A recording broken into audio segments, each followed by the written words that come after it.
ilagay muna natin dito guys. So, comment kayo ng part 2 kasi part 2 na lang guys kasi gagangan pa ako. Meron pa akong kakunin sa kwarto. DVD. May isa yung kami.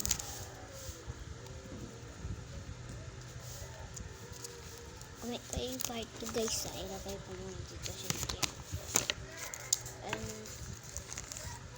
Ito guys. Ito yan guys. Pagpamintay ko na ito. Hindi. Ito guys, may ginawa akong wallet.